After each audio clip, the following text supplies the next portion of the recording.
Good morning.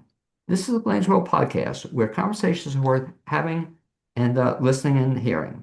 You can watch each week on Facebook, YouTube, or LinkedIn. You can also listen in on Spotify and Apple Podcasts. And for more information about past shows, you can visit our website, which is behindmeblainesworld.net. I'm your host, Blaine Greenfield, coming to you from my Zoom studio in lovely downtown Fairview, North Carolina. And each week we share positive news and uplifting stories about people and organizations in both Western North Carolina and throughout the country. And toward that end, it's my pleasure to introduce Tessa Sternbach, owner and head trainer at Ruff Life Dog Training, being my guest today. And Tessa, you can feel free to wave to all your fans and friends who are watching this. Woohoo! Okay, and that is Tessa. And Tessa Steinbach has been training dogs since 2014. So you started what at the age of 7? Was it you were Yeah, at, yeah, at yeah. 7? Started early, yeah. You did. I'm impressed. And founded Rough Life in 2018 with a focus on building practical real life skills for both dogs and their people. In addition to training programs, Tessa's passionate about giving back through her work with rescue dogs, including a program that pairs adoptable dogs with prison inmates. We'll talk about that in just a second. Mhm. For hands-on training and rehabilitation. She is a member of the International Association of Canine Professions and stays actively involved in continuing education. And so, Tessa, the question I always ask the first time I meet somebody is, as a kid, did you own dogs? Oh yeah. Yep. Okay. And Yep. ever since you were a little young person, you were owned dogs? Yep. I always loved dogs. My first job ever was as a veterinary technician in high school. So and then I would spend my weekends volunteering at my local shelter. I did have friends. I was a normal child, but I did love spending time with dogs. It's always been a passion of mine. So, Now, yeah. was it always dogs? Yeah. Did you have animals? Yes, I own, well, mostly dogs. My parents got me some turtles when I was about 6, and they're still alive and kicking. My dad still has them. And goldfish too were I have fond memories of them that they lived for many years. Um, had a parakeet at one point, and then I did some horseback riding. So I've always animals have always been a huge part of my life and always will be. It's funny you say goldfish. I remember my brother, when I was a kid, wanted a dog. My mother said to him, "Okay, we'll get a dog if you can take care of a goldfish." And she got a goldfish, and the goldfish only lasted a week, and so he never got the dog. Uh-huh.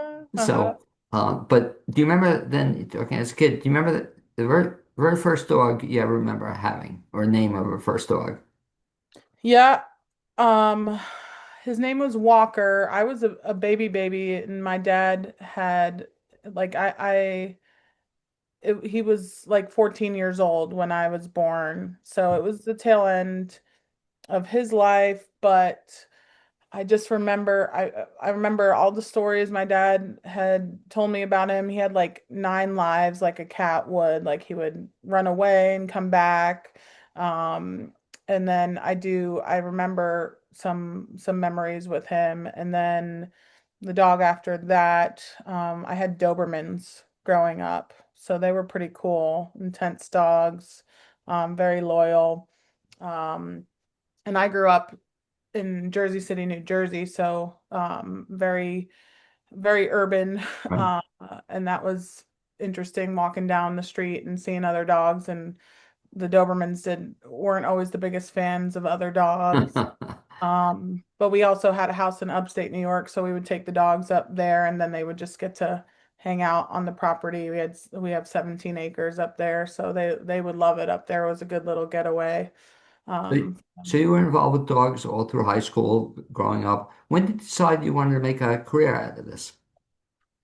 well, so I wanted to be a vet Right? and went to college with the intention of majoring in pre-vet, and then organic chemistry kind of weeded me out of that. Uh, but I went to a fancy liberal art school in Pennsylvania, and I could make my own major. So I wound up majoring in business and animal behavior. because I wanted to open a pet-friendly gym. I was very into fitness at the time. I still like fitness. Um, and I knew I liked dogs, so I wanted to to try and figure that out. But it didn't happen, and I'm totally fine with that. And so when I moved down to North Carolina, in 2012, I was working as a personal trainer at a gym. And then one of my first clients came in and were like, "Hey, we just took our dog to a dog trainer, and he mentioned he's looking for an apprentice." And so this was out in Fairview, actually, at Wolf in the Woods. And so I went in and wound up working for him for about 4 years, and then decided to start my own business in 2018. So and now I'm just kind of stuck with dog training. Uh, Stop it. Well, no, one of the things that impresses me about you, and I think is so cool, is that you're now doing the same kind of thing. You're training other trainers as well. Is that correct? yeah, yeah. I love dogs, but I also love people. Because a lot of people get into this industry because they don't want to necessarily deal with humans, but I don't mind the humans. I think they're a lot of fun. And so so yeah, I do enjoy training people to become trainers. That is another passion of mine that hopefully I can evolve even more further down in my career of creating an actual program where people maybe even seek me out to become a dog trainer. Right now, I train people to work for me and with me. So like an example is I have my drop-off training program. And so I just hired 4 new people with a range of experience when it comes to training dogs. And so just been working with them to really build up that program even more, which has been fun and exciting. They're a great team. And talk about that program, Tessa. Just the concept is kind of cool. So, drop-off training program, what does that Yeah. entail? Yeah, so people, if they're looking for a little bit extra help with their dog's obedience, or social skills, public manners, we have a variety. We call them tracks that people can decide they want to put their dog through, and even like if your dog struggles with grooming, we could help out with that. And so you drop your dog off anywhere from 4 hours to all day. And then they get a couple training sessions. They get to play with other dogs. It's very structured, safe. You know, in a day, we maybe have uh, at most 12 dogs in the building. Um, and really, it's only 8 of them are being trained. The other four are just like there to support with play groups and stuff. Um, and so it's really great. It's a fun program. It's a nice outlet for the dogs. It gives owners a break. Sometimes you need a break from your dog. I know I need a break from my dogs occasionally. Now, how long do those programs run?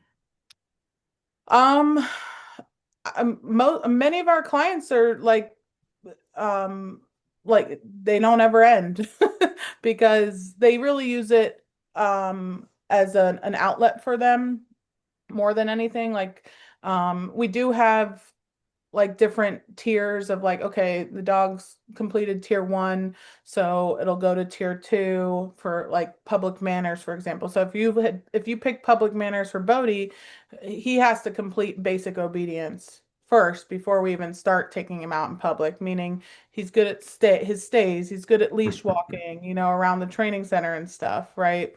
So, it ranges from people who just come in and want their dog with us for like 3 months to, again, never ending because we love their dogs and they love bringing their dogs to us for some fun. One of the things I loved about you doing some training, so I should confess to people listening that you were the first trainer we worked with for Bodhi. And one of the coolest things was the graduation ceremony you had. Yeah. And I just loved it. Just Yeah. talk about what you did with that. It's so much fun. Yeah. So, you were in my 7 week Rough Starters class, which kind of touches on a different topic each week. right? So we're learning something new each week, and then you guys practice it, and then on week 7, you guys get to show off all the progress you've made, right? And I'm able to give you guys some feedback of areas you may be able to grow a little bit more.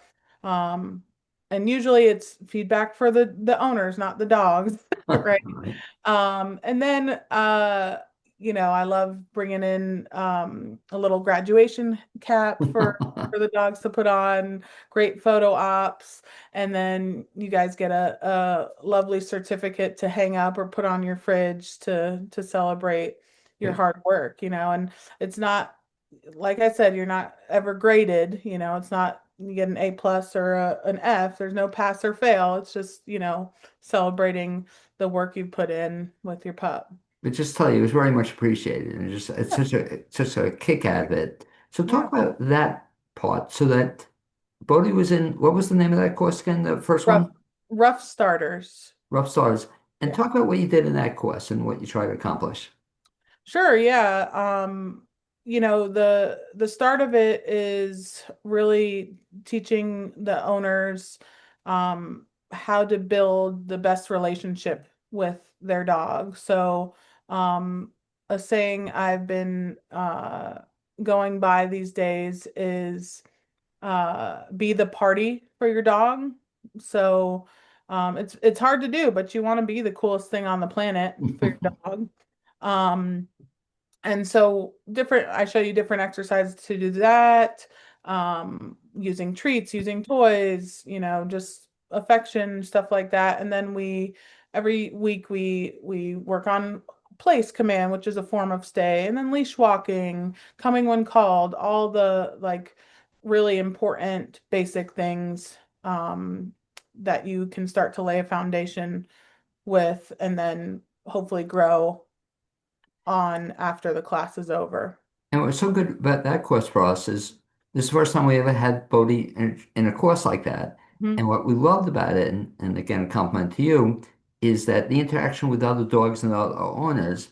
And Mhm. they did something we were scared at the first time, but at the very beginning of, I guess, sessions, or sometimes at the end, you let them do free play. Yes. And it was so much fun to watch, though, because Yeah. Bodhi had never really been involved in anything like that, you know. Right. Right. Yeah.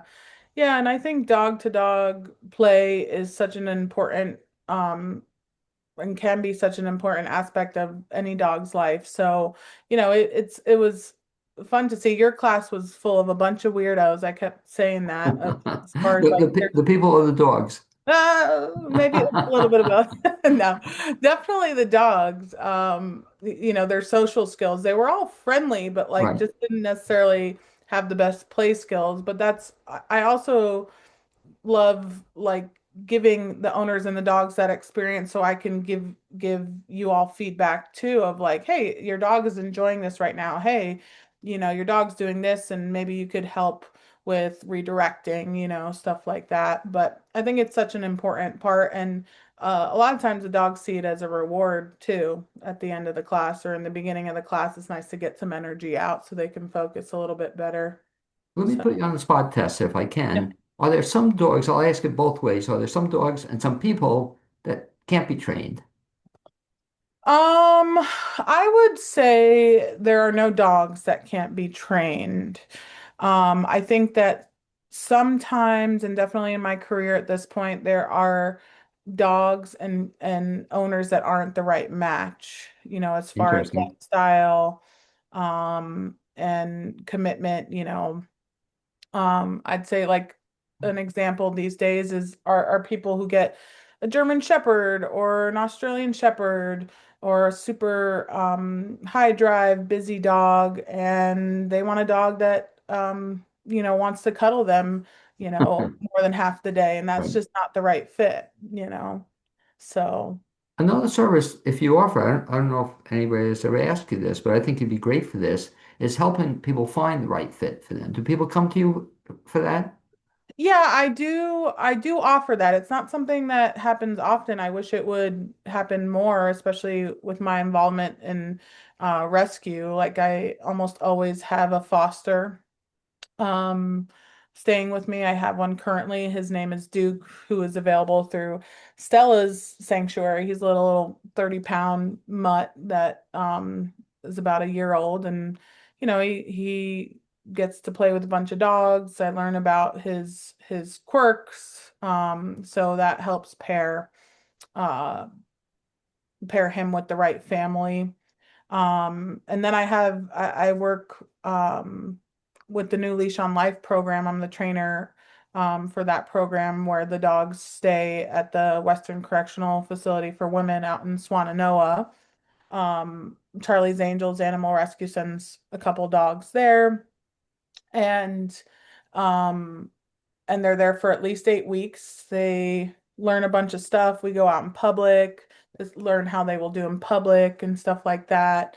Um, and so that's also another great opportunity to be to so like if somebody's looking for a dog, I can say, hey, like we know a ton about this dog. This might be the right fit, might not. This dog's going to be good with kids. It's not. This dog is going to be a couch potato. This dog's going to need to go on a hike every day, stuff like that. Well, by the way, I don't know if you offer it, but I think that'd be a great service you offer people. Yeah. Yeah. Almost a course, Tessa. It's not a 7 week course, but even a one night thing, or before Sure. you get your first dog, or before you choose a dog. Because again, talk about that process. Because again, I told you we were never dog owners, always cat Right. owners. At the age Yeah. of my age, to get a dog for the first time, there was a whole learning experience. We knew nothing about it and how to, Mhm. I mean, would you help people like that? How to set up your home to Yeah. buy stuff for a dog or, Right.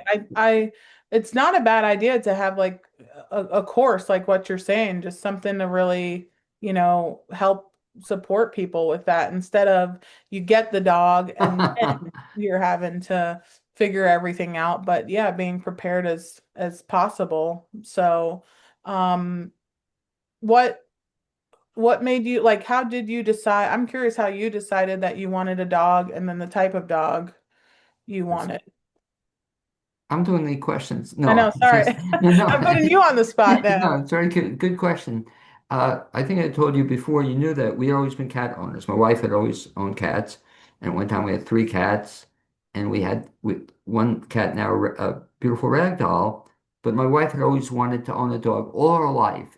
She had a dog when she was a kid, very short period of time, and she just always wanted it. So I had never wanted a dog before, but she wanted it, so she got it. So that's how we got it. And I love the dog. So the winter was a little tough, for the first time. Because we thought, Tess, let me ask you this question, putting it back on you. Hmm. Um, we had visions, this would be like this perfect indoor dog, and it would be use pee pads and you could, Hmm. train the dog to be an indoor dog. And that lasted maybe 2 weeks, Hmm. Is it true? Let me ask you that about people wanting to have a dog. Can they be trained to use pee pads or does that work? Yeah, with a lot of discipline on the human end, you know, um, meaning, um, if the dog has the freedom to go wherever he wants in the house, then he's going to go wherever he wants versus Right. like the times you would typically be taking the dog outside to use the bathroom, you would be taking the dog over to the pee pads to teach it that this is where you go. But that So, lasted about 2 weeks, and it wasn't going to be because he seems to love being outside, mhm, and sure. he seems to liking going outside more than I do, Yeah. So Yeah. so That's yeah, yeah. My dogs would totally, one of them would live outside all the time, except she does love sleeping on a human bed. well, so So now you have so you're fostering a dog. You have another dog also? I have three dogs. Yeah, I have a Chihuahua, who's 9 years old. I have a 40-pound mutt who's 12, and then a 85-pound Anatolian Shepherd. Yeah, So I think I met the Chihuahua. I don't know if I met the yeah, other I think two. I had her. Yeah, I think she liked Bodie. Yeah. So. What about dogs too? Is it hard to have them adjust to other pets? Let's talk about this and working with you also. I guess people want dogs to be able to adjust with other pets in the house, but Hmm. also children and also Is that a problem to get dogs to adjust to the other people in the house? I think usually it all depends on the dog's temperament and personality and things like that. And then the other side of it would be how committed um somebody is to like helping the situation if the dog is struggling.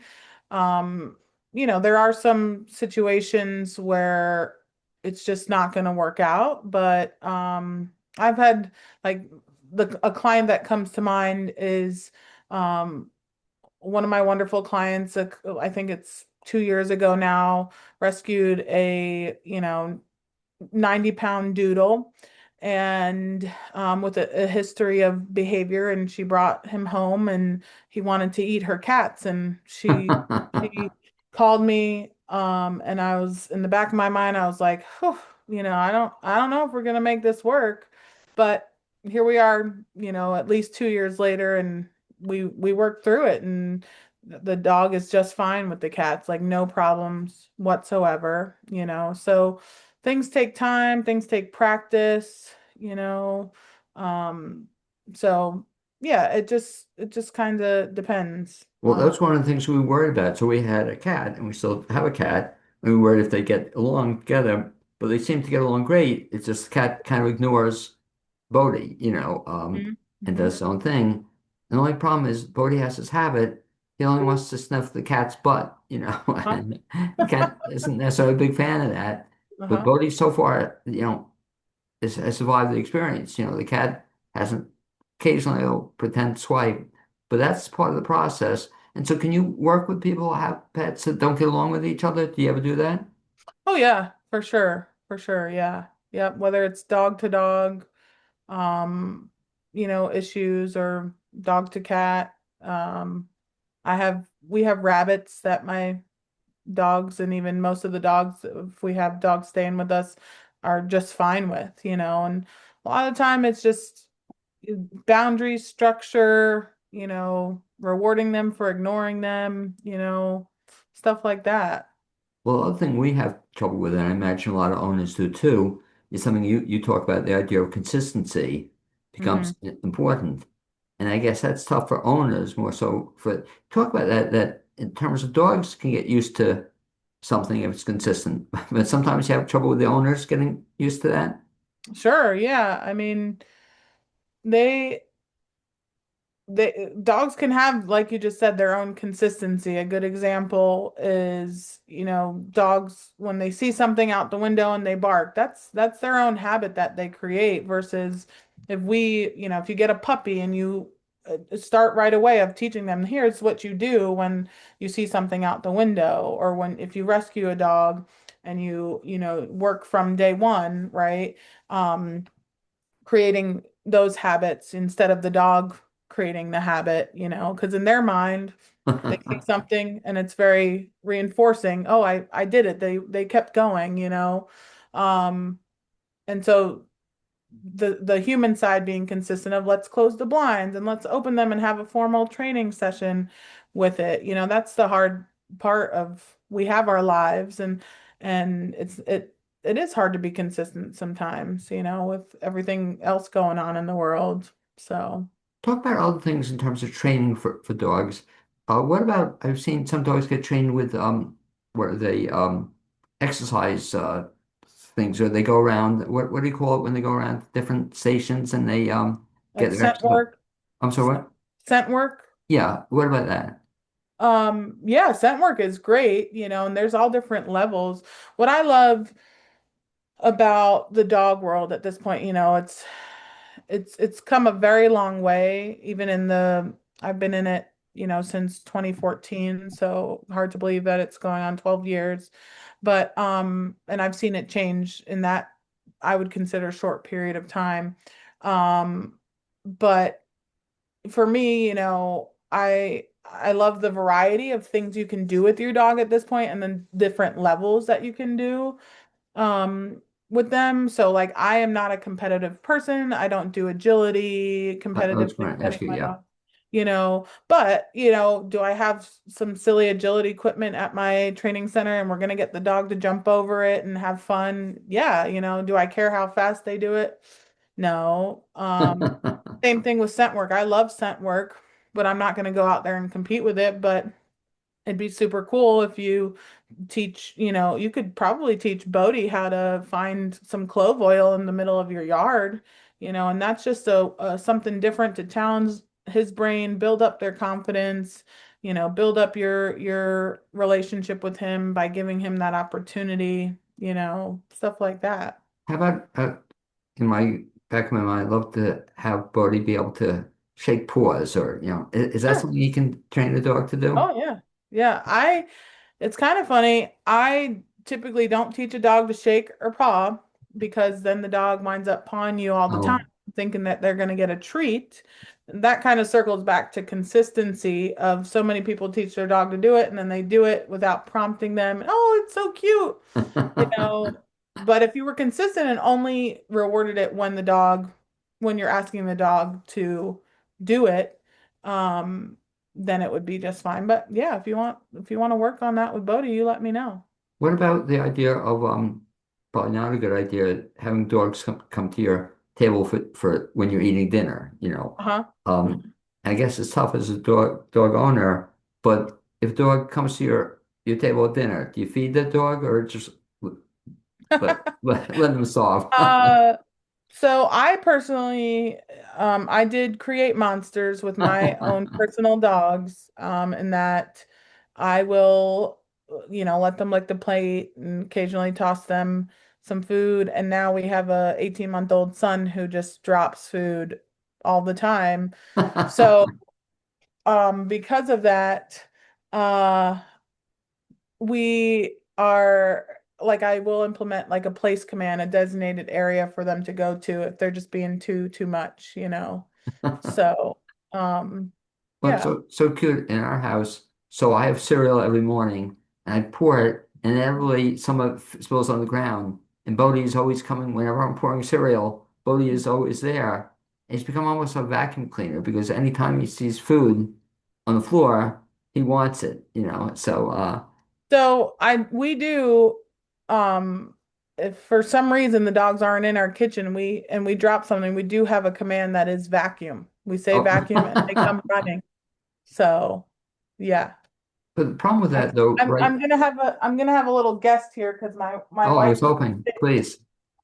So Oh, here's Enzo. hey there. My oh geez, you're gonna squirt. Okay. But I'm Okay. impressed, Tessa. Been trained to do that, right? Squirting. Yeah. Yeah. So, how, how do they get along? How do dogs get along with your guest? Um, they are wonderful. We were very concerned about our oldest dog because he has a history of aggression with people. And we're still very cautious, but they'd see him as a food source and he loves the dogs. I mean, he's he's gonna be he already is barking. Oh, So, oh, how'd you get that open? very My good. goodness. Very, very impressed. You're trained to do that. That's on command.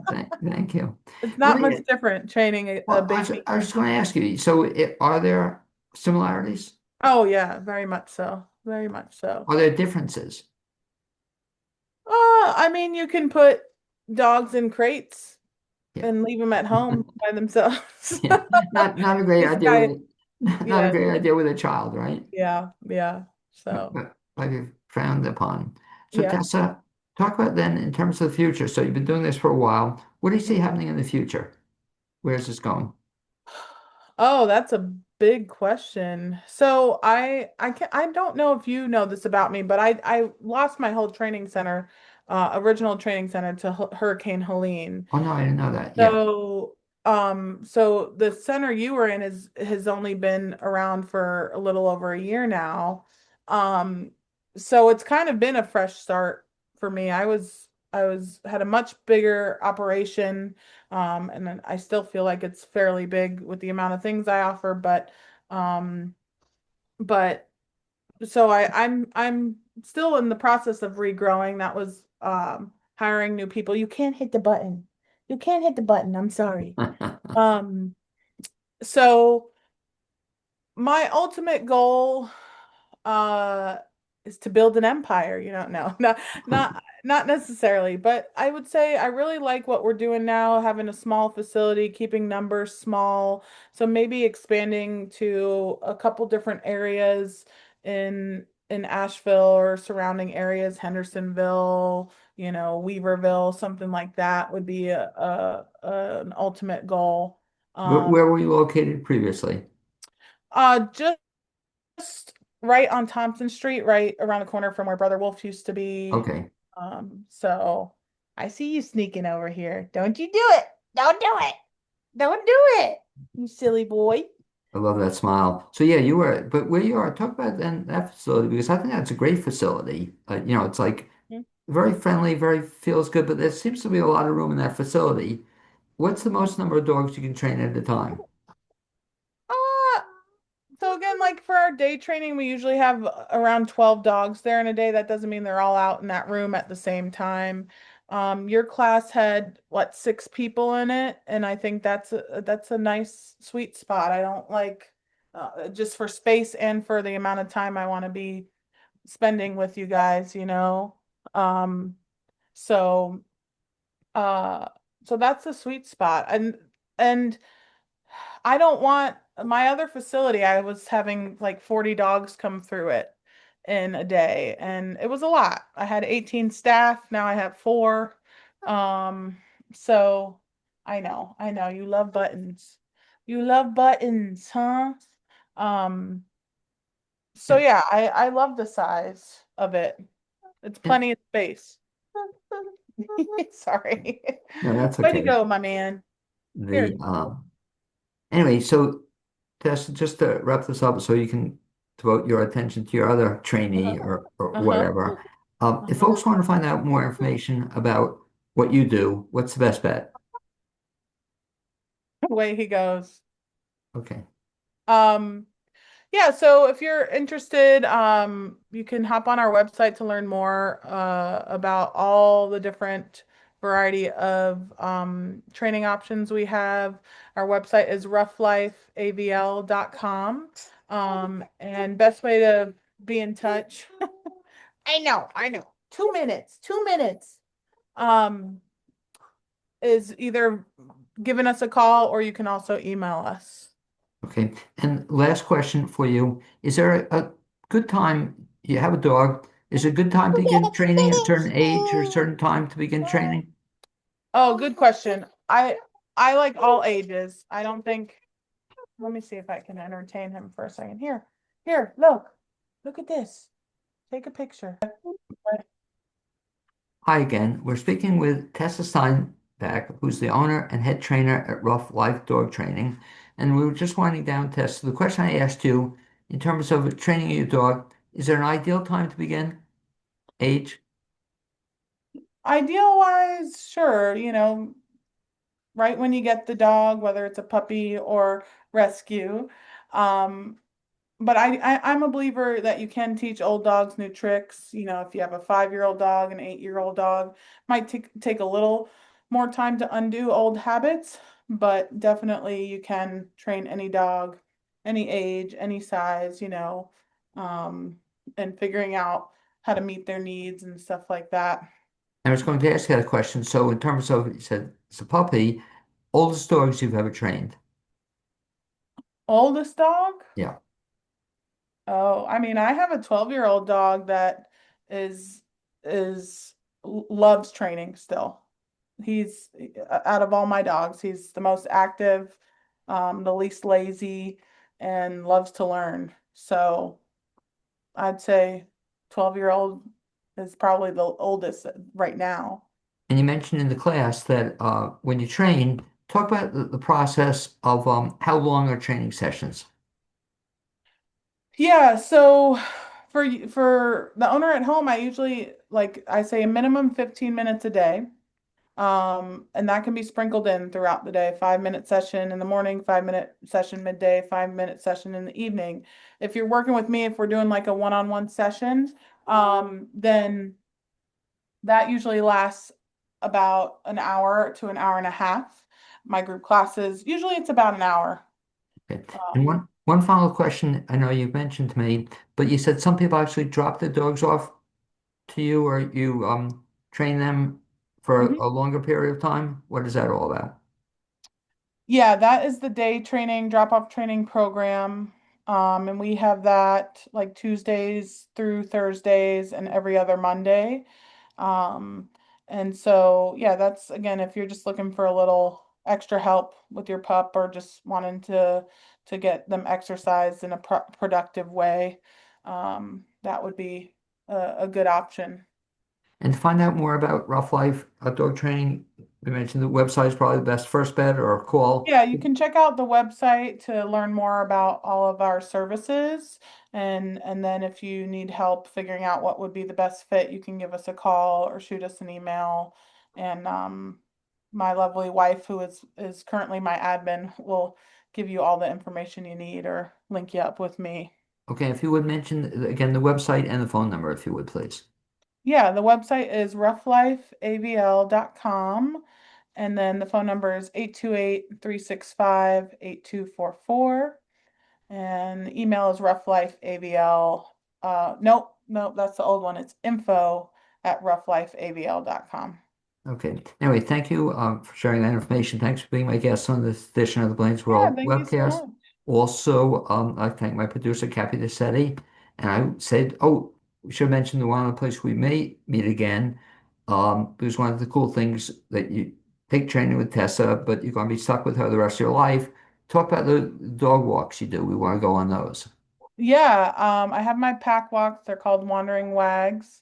They are for current clients, but they're a great way to just kind of stay in touch and keep practicing the skills we're working on. We meet out like this past weekend. We went out to Lake Tomahawk in Black Mountain.